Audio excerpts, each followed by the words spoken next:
Aku akan ceritakan beberapa kejadian yang agak sadis aku hadapi sebagai seorang guru. Walaupun begitu, aku tetap suka dengan kerja aku, menyampaikan ilmu dan membantu anak bangsa. Cuma, situasinya amat berlainan daripada apa yang aku bayangkan. Perasaan aku sedih dan nanti kalian akan faham kenapa. Aku baru memulakan perkhidmatan di sebuah sekolah di pinggir bandar.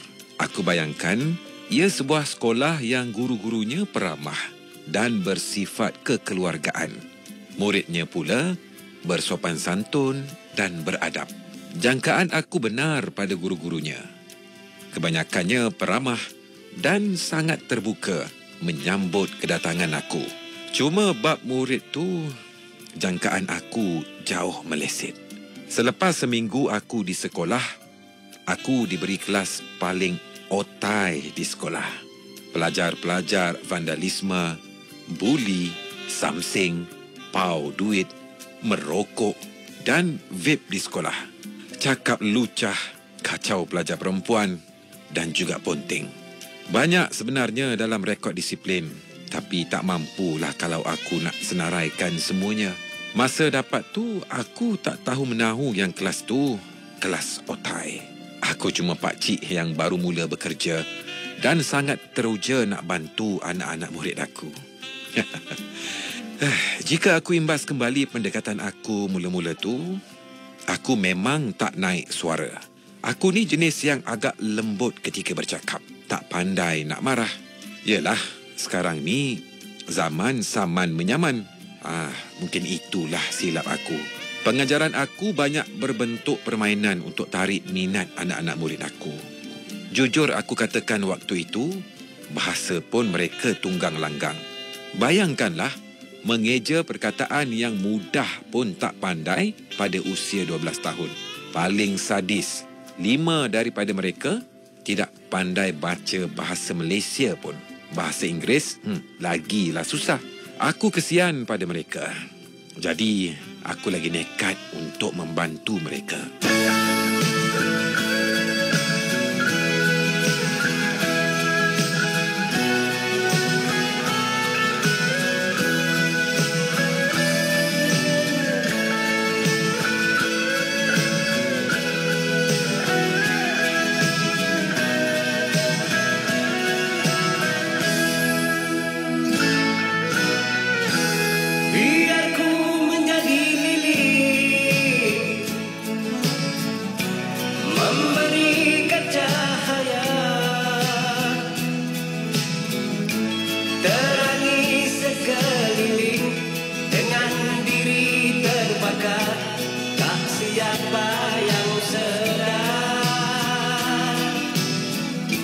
Di saat kegelapan, rela aku berkorban demi satu harapan. Biar masa berlari dan kau terus mendaki, aku tenang di sini dengan sabar menanti tanpa dendam dan benci. Andainya kau terjatuh, terluka dan tersungkur,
Suatu hari tu ketika aku mengajar di dalam kelas, seorang murid lelaki ni yang dipanggil dengan gelaran buli di kalangan kawan-kawan mereka memang rajin menendang atau menyepak kawan-kawan dalam kelas. Tendang dia ni bukan jenis yang perlahan, tapi jenis penyepak yang berkali-kali tu. Masa tu aku tengok muka dia memang lain macam sikit. Dalam hati aku syak dia kena rasuk. Jadi aku bacalah ayat kursi sambil tarik dia daripada kawan yang jadi mangsa dia tadi. Ada budak tanya aku, "Cikgu baca jampi ke?" Aku tanya dia kenapa dia sepak kawan dia tu. Dia kata sebab kawan dia tu ejek dia. Kawan tu pula cakap, dia pula yang ejek dulu. Nafas buli dah mula turun naik menahan darah baran. Aku hantar mereka berdua untuk berjumpa dengan guru disiplin. Selepas itu, macam-macam yang kawan-kawan mereka bercerita. Buli memang agak samsing lah. Aku tak percaya lagi cakap budak-budak ni. Jadi, aku tanya cikgu-cikgu yang sudah lama mengajar di situ. Cikgu-cikgu tu cakap, buli ni memang punya macam-macam masalah disiplin. Malahan, bukan seorang je bermasalah. Hampir semua dalam kelas tu. Aku mula cuak. Macam manalah aku nak atasi ni? Sejak daripada itu, sifat baran buli semakin menjadi-jadi. Selain itu, yang lain pun dah mula tunjuk perangai. Ada yang tak reti duduk diam, asyik nak berjalan dan bersembang.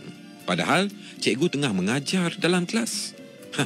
Ejek nama mak bapak tu memang dah jadi tabiat mereka. Jenuh aku marah, tapi tak lekat. Aku memang tak selesa untuk nak marah selalu sambil tinggikan suara. Dahlah nak kejar sukatan pelajaran.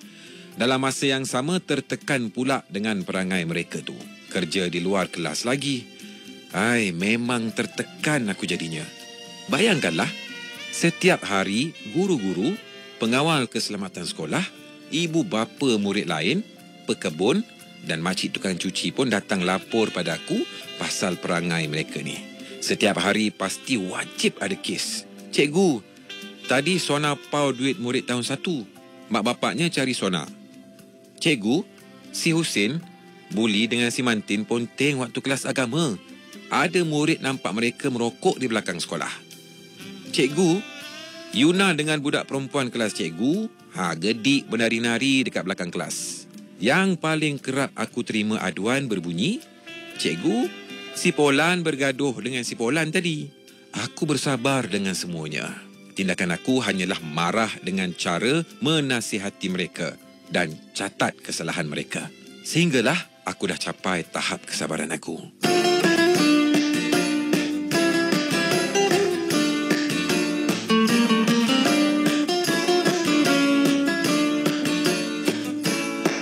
Adikku muda remaja, awasi bila melangkah.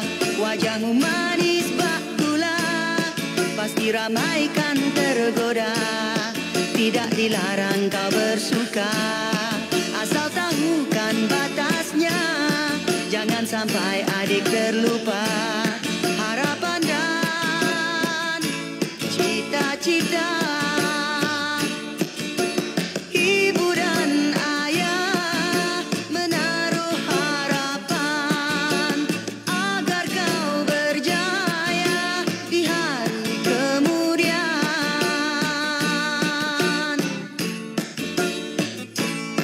Bila tiba waktu petang, dari sekolah kau pulang, bergalas buku di pinggang, siapa lihat tertawan, adik masih bersekolah.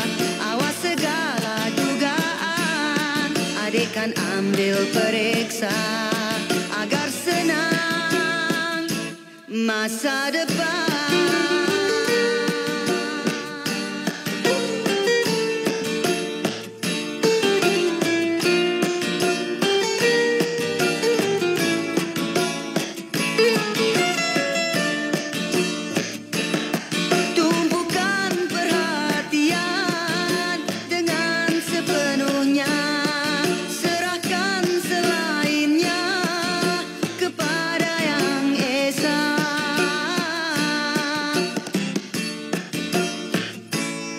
Bila adik telah berjaya, abang kan turut gembira.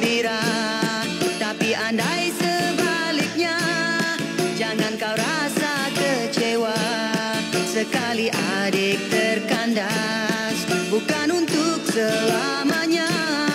Di hati sematkan pesanan, ingat abang, tetap sayang.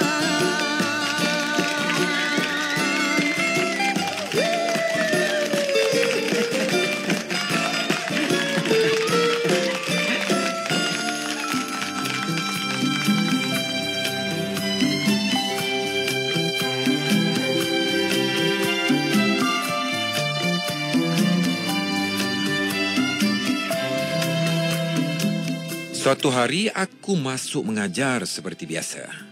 Suatu mengajar, si buli tadi mula datang balik perangai baran dia dan menumbuk si Black bertubi-tubi. Jadi, aku leraikan macam biasa sambil minta seorang murid cari guru disiplin. Tiba-tiba si buli mengejar Yuna pula kerana Yuna marah si buli pukul si Black ni tadi. Aku cuba halang si Yuna dan Black sambil si buli berpusing-pusing nak cari ruang nak pukul. Aku jadi rimas. Jadi, aku suruh dia pergi jumpa cikgu disiplin. Dia geram terus tunjuk jari tengah dan cakap, "Pergi mampuslah kau." Waktu itu aku rasa seperti tahap kesabaran aku sudah habis. Terasa panas satu badan. Tak pernah aku rasa seperti itu sebelum ini. Bayangkan, murid yang aku ajar baca dan tulis setiap hari, hari ini tunjuk jari tengah dan suruh aku pergi mampus. Sejak itu, aku dah tak bagi muka pada seorang pun. Sampai kan budak-budak itu panggil aku Joker. Bukan sebab kelakar, tapi sebab denda yang kejam. Daripada dulu tak denda langsung, sampailah sekarang diorang takut kalau aku mengamuk. Adalah salahnya tu. Daripada dulu masuk kelas aku senyum je, tapi sekarang mereka pasti akan seronok kalau aku tergelak. Sebab aku memang dah jarang senyum dengan mereka. Lepas sedar tersenyum, muka aku masam semula. Psycho. Aku bukannya berdendam, tapi aku rasa sebagai seorang guru, aku perlu tegas. Kebanyakan budak-budak ni juga mengadu masalah mereka di rumah. Senang cakap, antara penyumbang masalah sikap mereka ni datang dari rumah dan pilihan kawan-kawan. Cuma yang pasti datang daripada diri sendiri jugalah kan? Cikgu, mak saya dalam penjara. Cikgu, saya rindu ayah saya. Mak ayah dah bercerai. Semalam ayah kahwin baru. Tapi saya tak dapat jumpa ayah. Mak tak bagi. Cikgu, saya dah tak ada ayah. Cikgu ada ayah lagi. Cikgu, pernah minum arak? Saya pernah. Pakcik saya bagi. Semalam saya teman dia beli ganja. Maaflah. Tapi cikgu-cikgu kebanyakan yang rapat dengan murid memang akan tahu serba sedikit masalah keluarga murid-murid ni. Budak-budak tu kadang-kadang cuma inginkan tempat untuk meluahkan masalah mereka. Pada usia 12 tahun, pastinya mereka runsing memikirkan masalah orang dewasa dan mereka pula tidak diberi apa-apa bantuan untuk ubah keadaan mereka. Apakah budak-budak ini bila besar nanti akan tunjuk jari tengah dan mencarut di hadapan mak ayah diorang pula? Inilah yang membuatkan aku berazam dan nekat untuk merubah mereka secara keseluruhan. Aku kena perlu bentuk adab asas dan diri mereka. Aku takut sebenarnya sebab banyak cikgu-cikgu sekarang kena saman walaupun sekadar membebel. Tetapi demi anak bangsa, aku kuatkan juga. Selepas 10 ke 20 tahun, pelbagai cerita yang sampai ke telingaku. Kini aku boleh berbangga. Walaupun tidak semua, tetapi kebanyakan daripada mereka berjaya menjadi insan yang berguna dalam masyarakat. Buli. Buli sekarang bekerja di Jepun sebagai jurutera kanan di salah sebuah syarikat besar di sana. Doa aku akan sentiasa mengiringi perjalanan hidup anak-anak didik aku. Tidak kira di mana pun mereka berada.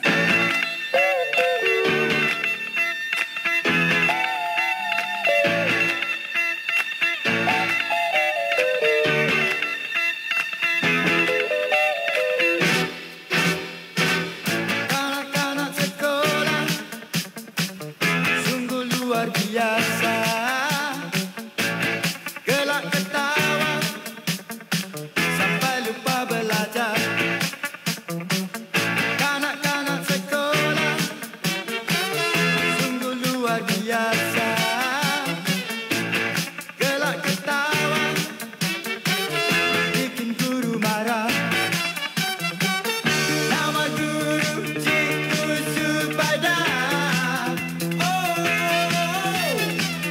panas darah naik kepala. Dia ragu-ragu, jangan fikir betul-betul, buat kerja jangan bersiul. Ragu-ragu, jangan fikir betul-betul, buat salah kepala benjol. Kanak-kanak sekolah sungguh luar biasa. Henti ketawa, pandai buat kerja. Kanak-kanak sekolah sungguh luar biasa. Rajin belajar.